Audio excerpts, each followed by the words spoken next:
Assalamualaikum warahmatullahi wabarakatuh. Kami dari kelompok 5 ini melakukan eksperimen korosi pada paku besi. Perkenalkan, nama saya Matias Zilar Kamsabudin, absen 2.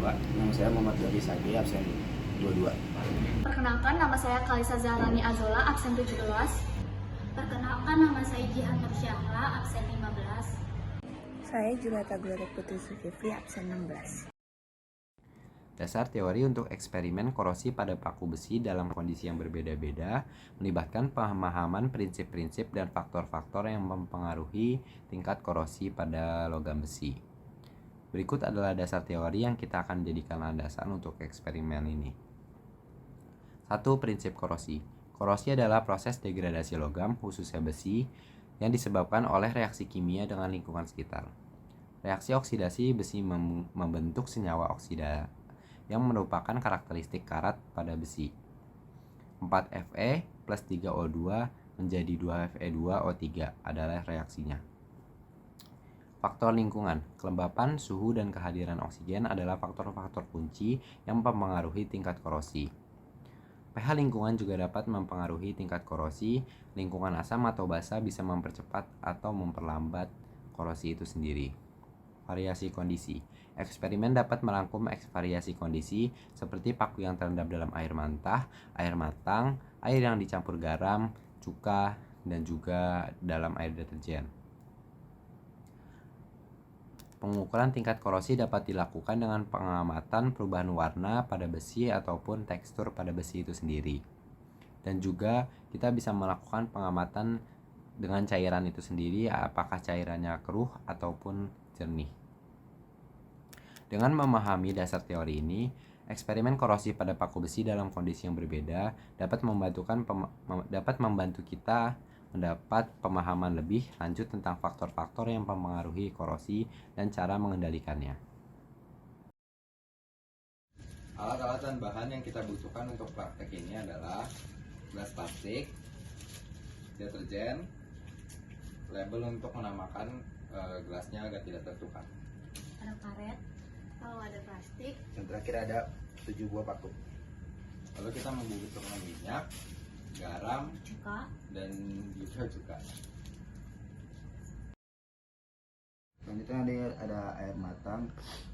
Dia tinggal masukkan aja pakunya, diikat.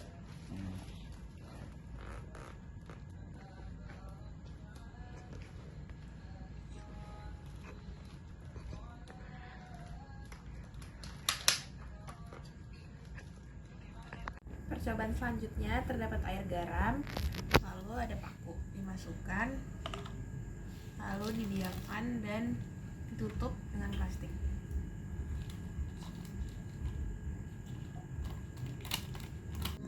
Selanjutnya untuk praktek korosi kita akan menggunakan udara terbuka. Tinggal masukkan pakunya ke dalam gelas plastik kosong, lalu tutup sampai kedap udara. Pertama, masukkan paku ke dalam air keran. Lalu tutup dengan plastik dan dikaretkan.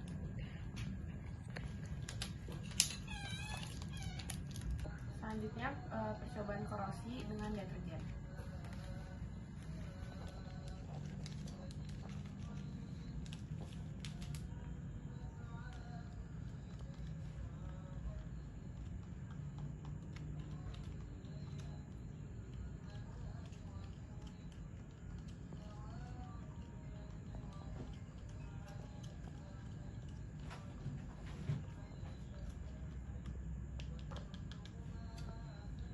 Lalu masukkan paku ke dalam gelas, lalu ditutup.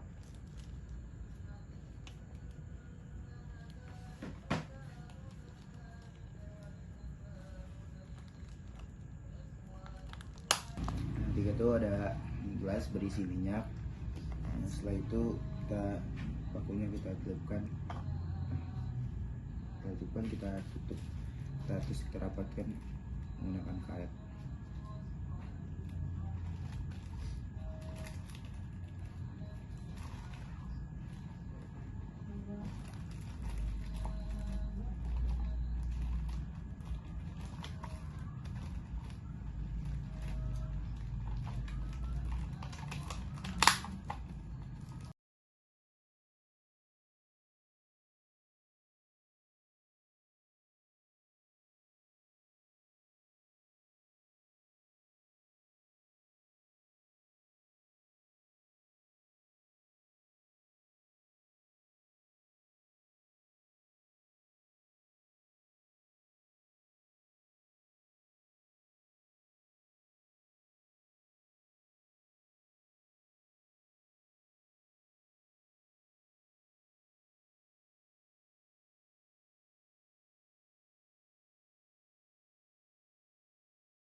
Pada hari ketiga, paku yang paling cepat berkarat adalah air yang ada di dalam air mentah karena air mentah mengandung lebih banyak oksigen, mineral, dan zat-zat yang mempercepat reaksi korosi pada besi. Dan di air matang juga telah melalui proses pendidihan yang menyaring dan mengurangi kandungan zat-zat yang memicu korosi. Berdasarkan data hasil pengamatan hari ketiga, paku besi paling lambat berkarat adalah pada gelas deterjen. Lambatnya proses berkarat mungkin disebabkan oleh sifat deterjen yang dapat membentuk lapisan pelindung atau mengubah sifat kimia di sekitar logam, menghambat pembentukan karat. Deterjen dapat berperan dalam melindungi permukaan logam dari korosi dengan menghambat reaksi antara logam dan oksigen yang ada di udara. Korosi pada hari ketiga, deterjen dan udara tidak mengalami karatan. Hal itu terjadi karena percobaan korosi yang tidak menunjukkan karatan pada hari ketiga disebabkan oleh sifat deterjen yang mencegah pembentukan karat atau melindungi permukaan logam dari korosi. Deterjen mungkin membentuk lapisan pelindung atau mengubah sifat kimia di lingkungan di sekitar logam yang menghambat proses korosi. Selain itu, faktor lain seperti kelembapan udara, kandungan oksigen, dan komposisi kimia, paku juga dapat mempengaruhi tingkat korosi. Berdasarkan penelitian hari ke-7, gelas yang paling banyak karatan itu berada di gelas air mentah dan air matang. Air mentah itu cenderung lebih cepat menyebabkan karatan karena mengandung lebih banyak oksigen dan mineral yang dapat mempercepat proses terjadinya oksidasi pada paku. Air matang biasanya lebih mudah proses penyaringan dan perlakuannya yang mengurangi zat-zat yang memicu alat itu sendiri. Paku yang paling sedikit berkarat pada hari ke-7 adalah paku yang berada dalam wadah udara. Karat pada besi terjadi dikarenakan paparan oksigen dan uap air pada udara yang terkena besi memicu reaksi dan membentuk senyawa baru. Ini yang kita sebut karat. Wadah plastik yang ditutup memungkinkan paku untuk tidak terkena udara yang terbuka dan tidak mengenali atau tidak memasukkan kelembapan pada paku tersebut. Jika paku dibiarkan pada udara terbuka, apalagi dalam cuaca panas dan udara yang lembab, hal ini mungkin tidak akan terjadi dan paku akan berkarat sangat cepat.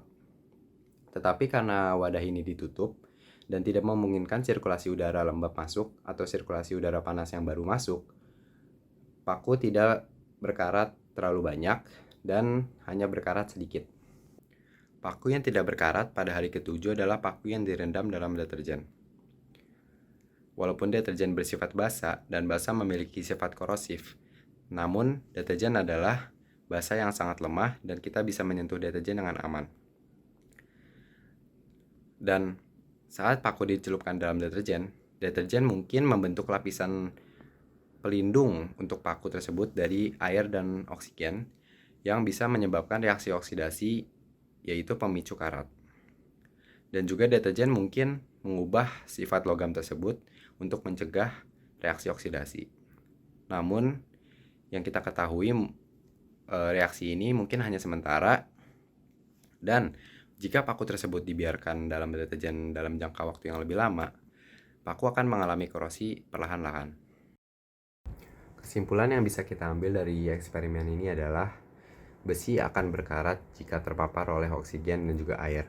Di dalam eksperimen ini, paku yang paling cepat berkarat adalah paku yang dicelupkan dalam air mentah, karena air mentah mengandung banyak mineral dan zat-zat lain yang bisa memicu reaksi oksidasi yang menyebabkan karat. Air matang membuat paku juga berkarat sangat banyak, tetapi tidak sebanyak air mentah. Cuka agak aneh karena pakunya berkarat dan korosi, tetapi airnya jernih karena pakunya tidak luruh seperti air mentah dan air matang. Deterjen dan minyak tidak membiarkan paku untuk berkarat karena mereka berdua melindungi paku dari oksigen dan juga air. Banyak cara yang bisa kita lakukan untuk mencegah atau memperlambat proses karat pada besi, dan eksperimen ini menunjukkan beberapa cara tersebut. Kita bisa menggunakan minyak. Banyak orang yang menggunakan minyak pada pedang atau apapun itu untuk melindungi dari karat. Dan juga kita bisa melapisi logam besi menggunakan cat atau lapisan pelindung lainnya agar tidak terkena kelembapan dalam udara dan juga oksigen. Sekian video korosi dari kami, kurang lebihnya mohon maaf. Wassalamualaikum warahmatullahi wabarakatuh.